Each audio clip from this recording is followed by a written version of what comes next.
Welcome back to Master Your Money Mindset, Brain Hacks for Financial and Emotional Freedom.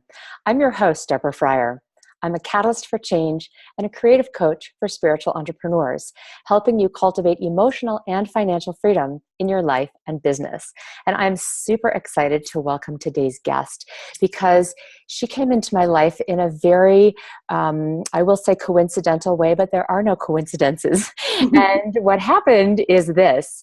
So last year, I was in a year-long coaching program, and there was somebody who was in the coaching program with me, and she really rocked her business to the degree of she came in with a six-figure business, and at the end of the year she had a seven-figure business. And this woman was always talking about her secret weapon, and I'm like, wow, I wonder who that is. That's pretty cool. And and now it's several months later, and I haven't been in touch with my friend in a while. So I was at a networking event in a town 1,000 miles away, and I received the name of my next guest. And the person who gave me this name just came up to me and said, you really need to connect with my colleague, Kimberly Sherry. So I'm super excited to welcome you, to introduce you to Kimberly Sherry. And Kimberly, I'm super happy to welcome you to this online interview series. Kimberly is the secret weapon. I'm Kimberly, honored to be here. and I'm so glad you're here. It's really such a pleasure and a privilege to have your energy and your brilliance and your wisdom with us here. Kimberly is an Great. international money energy expert. She is a best-selling author, and she's also an inspirational speaker, an energy healer, and a spiritual mentor. And I recently did have an energy session with Kimberly, and I will just say it was very, very powerful. So, if you have the opportunity to get that yourself with Kimberly, I would highly recommend it. Kimberly has 15 years experience in the financial planning world. She owned and operated an eco flooring store for 5 years, and she earned $750,000 by her third year. So she is no stranger to how to make money.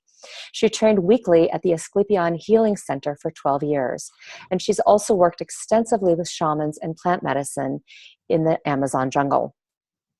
She filed for bankruptcy in 2009, and she'll tell you the story. I'll ask her the story about how she was living by the side of the road in her motorhome, and she's completely risen from the ashes again. So she filed for bankruptcy in 2009, made it her mission to find the energy secrets of why some people thrive financially and others are constantly struggling. In 4 short years, she went from living on the side of the road in her motorhome on food stamps to effortlessly enjoying a 6-figure income and paying off more than $12,000 in back taxes. She helps powerful, world-changing women discover a more feminine approach to reaching their 6- and 7-figure income goals by mastering the energy of their money and becoming energetically aligned to their deepest desires. Kimberly has incredible gifts with healing and measuring vibrational frequencies, and it's really just such a pleasure and a delight to welcome you, Kimberly. So, hello. Hello. Good to be here. I'm excited. Thanks. Yeah. I would love for you to tell us a little bit more about your story of how did you end up in bankruptcy and living in a motorhome to where you are now, being this Yeah. international coach. Yeah, I'll just go back to there. This was back in 2008, 2009 when the whole mortgage industry was imploding. I had a retail flooring store, and so people were using it to come in and touch and feel what they were going to go buy online. Everything was crumbling then, and so we were just part of that whole wave of shift and change, massive shift and change. And so I lost everything. I didn't have a car. The only thing I had left was my motorhome. And I couldn't even afford to park it in a park. So I parked it on the side of the road. You could park it in places for up to 72 hours, but you weren't supposed to sleep in it. I had no choice. But little by little, I started reaching out. And one of the things that I did is I got online and I was looking for an answer. I hooked up and ended up hooking up with the Children of the Sun Foundation. Ended up going to the Amazon with them, had these amazing downloads and information that I was able to access. That then I started, there was basically 3 things. So I started to combine that with all of my many years of working as an energy worker, energy healer. So I combined this download of information with that. This unfolded over several years, over 3 years. I ended up going back to the Amazon jungle 3 more times. But I also combined this with a really important and powerful work that Dr. David Hawkins brought forth. So I'm sort of standing on his shoulders and started working with his scale. I worked with it for about 4 years. It only went to 1,000 back then. You're talking about his book, Power versus Force, right? Power versus Force, absolutely. That's where he outlines his whole scale. But that scale only went to 1,000. And so after using that for about 4 years, when I came out of the Amazon jungle for the 3rd time in September of 2015, so just a couple years ago, I broke through that scale. And so I got to 2,500 and I thought, wow, this is amazing. And then it went to 10,000, just kept going up and up and up. And I used that scale to start measuring all kinds of things, one of which was the vibration of money. So that was part of the downloads of information that I was receiving in the Amazon jungle. And so I started applying all of this to the vibration of money, had this brilliant idea. Well, what if I started measuring that and bringing the vibrational frequency of our money up? I started to create a shift. I started to make money. And when I created a specific alignment that lasted for, it was maybe only about a week, I made $6,000. It seemed like overnight because, I had been so in the struggling that I knew that I had come upon something. So I started applying this to my clients, and then they started having like amazing results. And so that's sort of how this whole thing has grown. But the basis of what I do is measuring. So I know you were going to ask, like, how do you do? How do you measure? Like what? Yeah. How do you measure? What are you feeling? Yes. Well, the measuring is counting. So I basically count to get my internal answer. That is replacing what I used to do. I used to muscle test to get answers. I used to use the dowsing pendulum to get answers. All of that's accessing the same mechanism that tells you either yes or no, or you've hit on the target, or you're right, or whatever that answer is, you feel it internally. So I get this kind of like a squeeze in my stomach, in my throat. And so then I know that I've landed on the right answer. And so because of practicing this and using this for so long, over such a long period of time, I've really finely tuned my intuitive skills. When I left a religious cult. So, this is all about mindsets. Right. So I just wanted to mention that, I'm also have become a real master in eliminating really deep programs and mindsets that we've been programmed with. So I grew up in a religious cult. I had to go to 3 meetings a week where this stuff was just, pounded in. I had to knock on people's doors on the weekend. We had to study in between. So it was like all this constant programming for the first 38 years of my life. Wow. So when I left that, I went to this psychic school, Asclepion, and that became my cult in reverse, where all the people that sat in front of me became a chance for me to see what I wanted to release. And so that was where a lot of my training happened. I went there every week for 12 years. So that's a big part of how I've been able to deprogram so much stuff. What were the tools they taught you to change your mind, to actually rewire your thinking?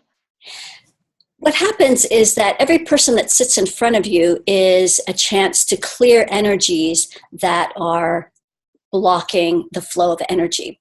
And so a really important piece and an important part about these mindsets, we know that thoughts create beliefs, which create actions. And, so there's that whole, it all starts with the thoughts. It's hard to access those thoughts, those positive thoughts, when we have all this energy that's bringing our vibration down. So that's really one of the most important keys that I want your listeners to remember, is that we can access these higher vibrational thoughts and more positive thinking in a higher vibration.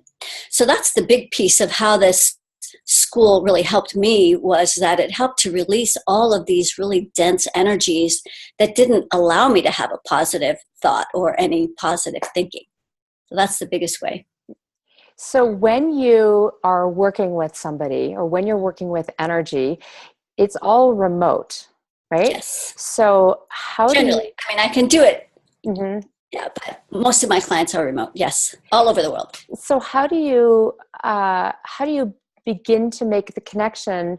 You know, I'm kind of seeing like God and Adam on the Sistine Chapel, and they're going like this, and there's like this Yeah. energy between them. How do you connect your energy to somebody else's energy field so that you can measure where they're stuck, where they're experiencing denseness? It's just by our thoughts and our intention and our thinking. So one of the beliefs, there's 3 or 4 beliefs that I can think of right offhand that a lot of people think, but they don't necessarily know that it's true. So one is that we are all one, that we're all connected. I used to think about it and, think, well, that must be true, but I didn't really feel and know it in my soul and in my heart until I cleared enough of these vibrations that allowed me to get into a higher vibration and also working from a higher dimension. So that, for me, it's really simple and it's really easy because I live in this world. But for other people, it would take practice on releasing these energies so that they can access that mind vibration. But really, it's just your thoughts and thinking. How many times have you gotten a phone call and you said, I was just thinking about you. Right. You already connected before the phone call even happened. Right. So that happens all the time. so that's all I do. But then I have this, because I've done it for so long, a gift of just knowing how to tap into these energies and being able to feel the difference between my energies and their energies. And it's just, I've been doing it so long. Mm-hmm. So I'm really curious about this conversation of the energy of money. Mm-hmm. Does money have a different vibration depending on what culture you're measuring it in? That's a good question. I've never tried to work with foreign energy, foreign money. So I don't know the answer to that question, and that would be a great thing to explore. But what I would say, though, that is what's at the heart of that is really people's beliefs around money is what is going to either make them have a high vibration with their money or not, whether it's foreign money or not. It's really their beliefs that are in there. That's what's creating their money vibration. So what I'm actually hearing you're measuring is that you're not so much measuring the vibration of money, but you're measuring my specific willingness to receive money. That's absolutely correct. Yeah. There's two things that I measure that relate to money. So there's money in and of itself, money, just the money of your money vibration, Mm-hmm. but you have the resonance to be able to attract. And the other thing that I like to measure is what I call your wealth vibration. So this is basically your container. How much can you have? How much can you hold? People who win the lottery and then they lose it all within a few years, it's because their containers, only the size of a thimble. Yeah. So they can't, there's nothing to hold that. But there's a way, I have a way of being able to clear enough energies so that we can open that container so you can keep more of the money that you make. And this gift of being able to measure all of these things lets me know if what I just did that work or not? Do we have more to go? So it's very fascinating. I would love to hear some more success stories that you've had with people. I shared the one at the very beginning of this call, this woman that I knew that went from basically 0 to a 6-figure business to a 7-figure business in a couple of years working with you. And, that's really astonishing. I'd love to hear more stories of people whose vibrations you have helped shift or open to receiving more. Yes, I have this one person that I told him to go use my money meditation. And I told him just a couple places where I could tell he was energetically congested and blocked. I said, just focus on clearing these couple areas and let's see what happens.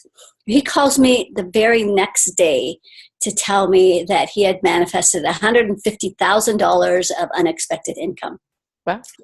So that was something that can happen, pretty quickly.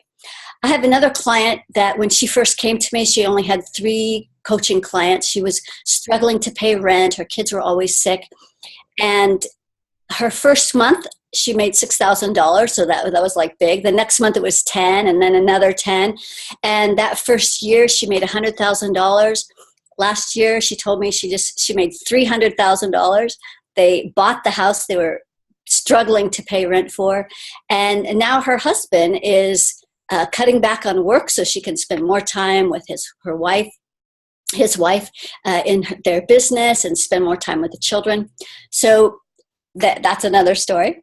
I have another client who just worked with me in one of my, I think it was the Energy of Money program. And she was unemployed for 6 months and then manifested a $70,000 a year job. I have another client who was an artist and very rarely heard from her mother. And while we were working through this program, her mother sent her a check completely out of the blue for $10,000. Wow. So I never know how these things are going to manifest for people. Sometimes, people before they even get on their initial call said, hey, I just found $40 and I've never found money in my whole life. Mm-hmm. So, never know. It's so interesting because really, I feel like the meta conversation here is that there's money flowing around all the time. And and the question is, are we willing to receive it? Are we open to allowing it to flow through us? Yeah. And if we're not open, it's like Elizabeth Gilbert talks about in her book, Big Magic. The ideas just float overhead. And if you don't grab them, they keep on floating by. And that's kind of what it sounds like with your clients' experiences with money is that there's plenty, and that when we release the constriction, or we release the denseness, or the vibration, however you describe it, our channel is bigger and more can come in. Yes. And there's also some very specific channels that you can open. Like your left hand is your receiving hand. But how do you know if it's blocked or not? I mean, I could tell you, or you can ask, or maybe you could use it. There's probably lots of ways you can figure it out. But that is one channel that needs to be open so that you can allow the energetic receiving to happen. And, since we're on the subject of mindsets, those blocked mindsets actually live and exist in specific areas in your energetic field. So when I'm working with people, the two places where specifically mindsets, beliefs, our points of view exist is right in the sixth chakra. That's how we see the world. And then just a little energy anatomy thing is that each chakra feeds into a layer of our aura. And so the sixth chakra, and then your whole sixth layer of your aura as that passes through every one of your chakras. So those two places are where the beliefs actually live. And then when I work with clients and I do an assessment, that's where I can tell them exactly where these stuck places are. And then they can go to, if they know how to, they can just go and find them and clear it. Wait, what are the two places? I heard you say the sixth chakra, and where's the second place? Sixth layer of your aura. Oh, so a lot of people, when they think of chakras, they think of them as like a wheel. But you're seeing it kind of like something that surrounds you, like it moves out in layers, as though we were surrounded by different layers? Two different things. So when I think of chakras, a chakra, they all have a front and back except for your crown and your root, which it just spins like if you had a plate flat on your head. So that's how it spins there. The rest of the chakras would be like a plate on its side. And so that core of that chakra is right in the core of your body, down that midline. And then the chakra comes out like a little funnel as the energy comes out like that. So as it comes out, then it feeds into its corresponding layer of the aura, just like a big cocoon, like all the layers of the onion in the shape of a cocoon around your body. And then at the bottom of that aura, it feeds into your grounding cord, so it has a place to release from. So I'm just having a little trouble visualizing it. I think that our viewers are maybe used to the idea of, you see root and it's red, and then you see second and it's orange, and then you see the solar plexus and it's yellow, and heart is green. We kind of see them stacked, right, in colors that go up. So when I'm taking the onion as the visualization, is the first layer the innermost, and the second, the next layer, and the third, the next layer, like that? Yes, yes. So the heart So is the fourth layer out. yes, so the Uh-huh. first layer is closest to your skin, and then Uh-huh. it goes out from there like an onion.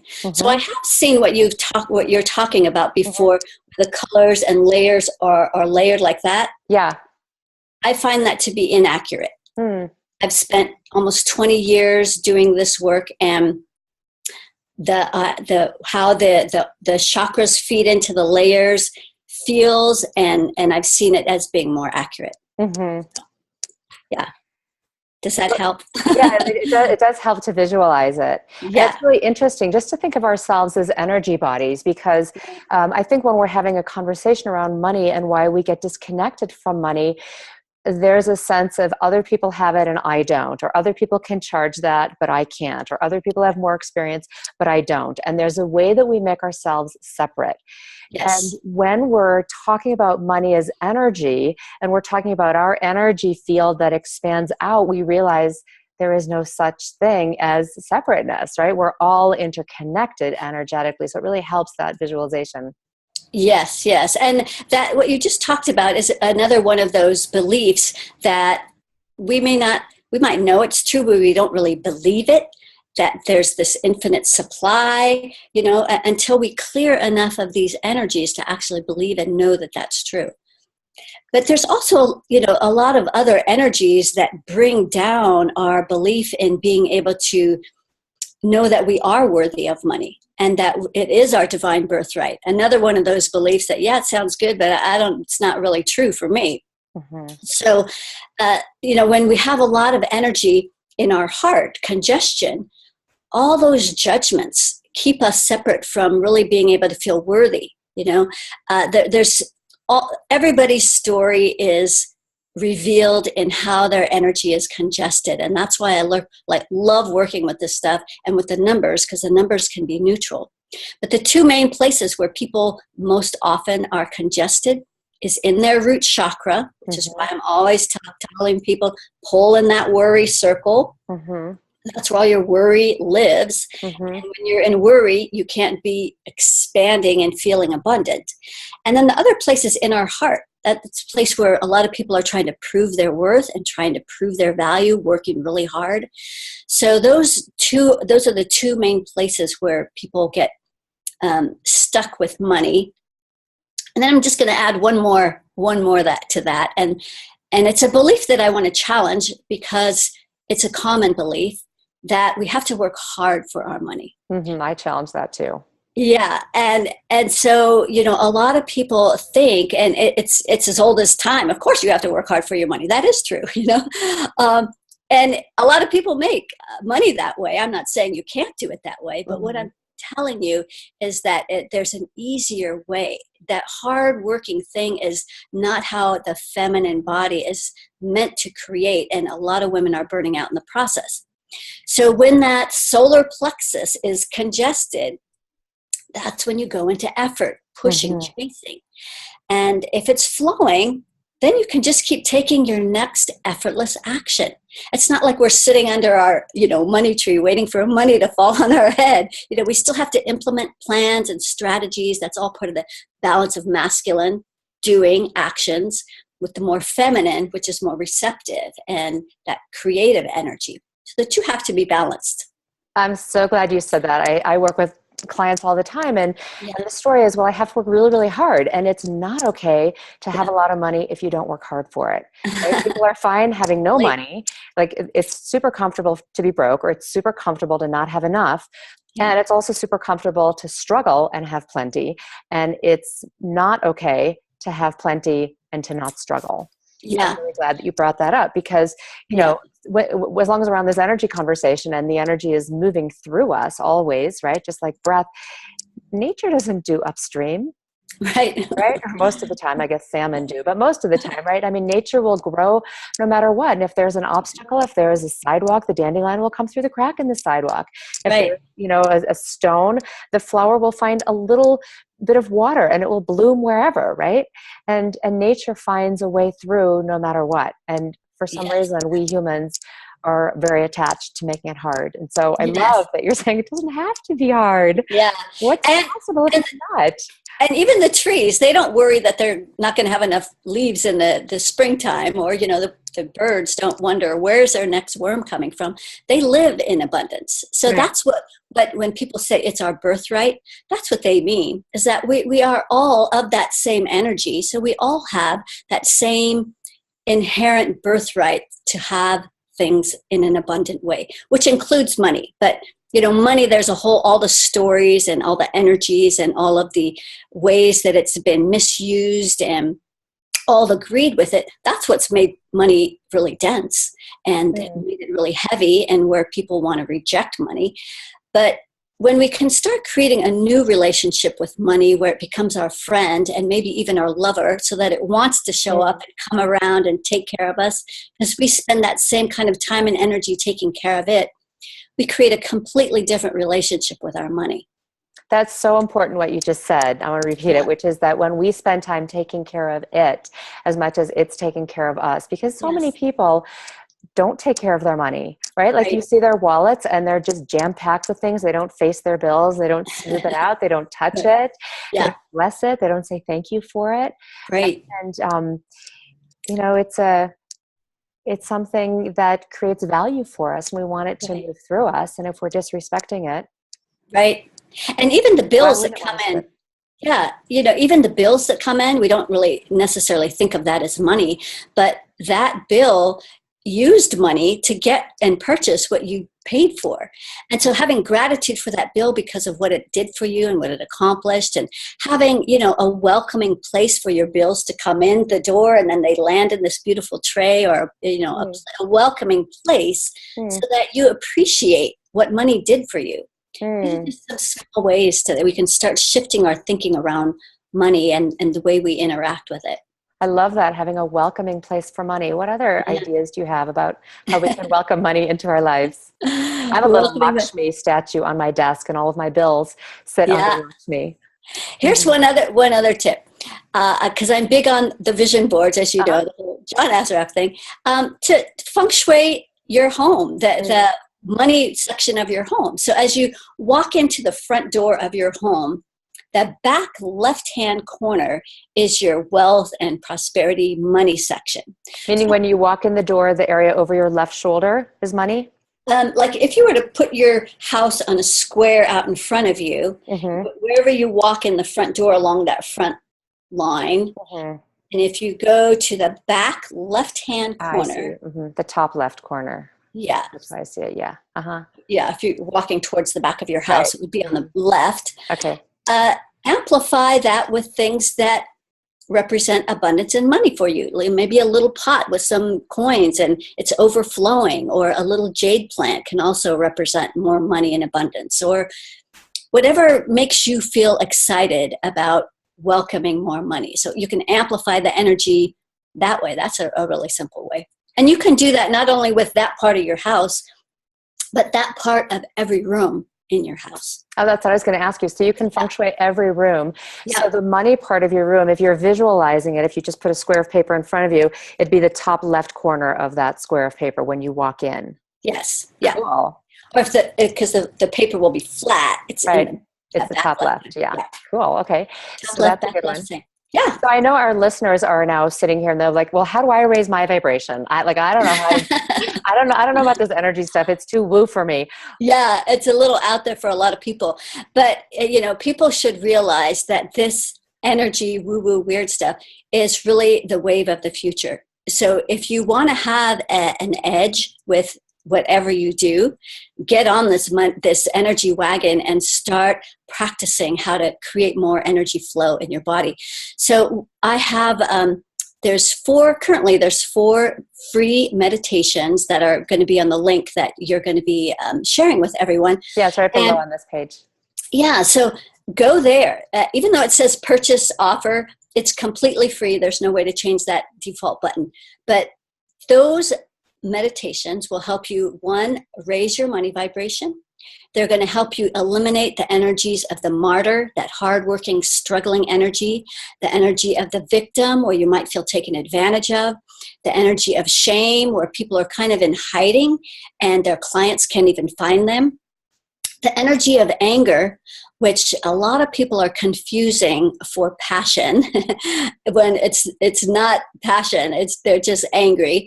And when you can access more of your passion and bring that energy vibration down, that anger down to zero, things completely change. You're operating from a completely different level. So there's that. And then there's also meditation on love, the energy of love. So those are some great ways to raise your vibration so that you can access where those higher vibrational thoughts and mindsets and more supportive thinking exist and live. Yeah, those are great. Thank you so much for making those available. I've listened to a couple of them. And for those of you who are listening to this interview, I would highly encourage you to go grab those. You'll find a link right below on this page here. And those meditations are very relaxing. And part of what happens neurologically in the body when we relax is we create more openness. Yes. So I know that's not the language that you're talking about. You're actually talking about vibrational frequency. But if we take this to the level of a molecule or an atom, everything is vibrating anyway, right? And we're just a collection of vibrating molecules and atoms. And we all know that when we're feeling stressed and anxious and frustrated about money, we get constricted, right? And when we relax, the vibration, the frequency actually changes. So you're going to feel this in your body. If you have any doubt that you might be able to experience it, I would just encourage you, go get that meditation and check it out and ask yourself, how do I feel before I start the meditation? And how do I feel after? And you will have very clear information in your body. Right. Your body has all of your answers. And so, totally check into how you're feeling, because that's where all the information is. Your body is trying to tell you what you need and what's going on, and pay attention to places that still feel constricted or not, there's something still there. But that's the place to start. And so they're free. Help yourself and share. Well, I love that. Thank you so much for making it available. You're welcome. Love when I asked you, how can people raise their vibration around money? And I was thinking that one of the things that I did a couple of years ago when I was really consciously trying to raise my vibration is I would put myself in the physical location where people who had money hung out. So I would go to 5-star restaurants, and I would go to 5-star hotels, and I would go to beaches where I thought the fancy people were. And in the beginning, I was super, super uncomfortable. And I felt like I don't belong here. I'm a freak show. Everybody's looking at me. And it was really important for me to do that, because that's, again, a way that you can feel your resistance, right? Yes. You feel this inner, like, I hope nobody's looking at me. I'm kind of skulking around because I don't belong here. And now when I go to those places, I just feel totally comfortable. Absolutely. Absolutely. That's really true. I think even in the movie, The Secret, it talked about, getting in a car that you really wanted and feeling how that feels. Right. And even when people think about how they feel about wealthy people, maybe they see a really fancy car driving by, and then do they start thinking, oh, that jerk, or they did something dishonest to get that money, or what an idiot, or whatever judgment they might have about someone they think has a lot of money. If you feel yourself having those kinds of judgments, you won't be a wealthy person, because you never want to be like that. Right. So it's just showing you places that want to be cleared, and more places that want to embody more fullness and more expansion. You have no idea how that person made their money. And the more people that you get to know that do have money, the more you realize that all those things you used to believe about people with wealthy money or with wealth is not true. Right. It's so a lot true. of very generous people out there who are doing great things, who are very loving and kind.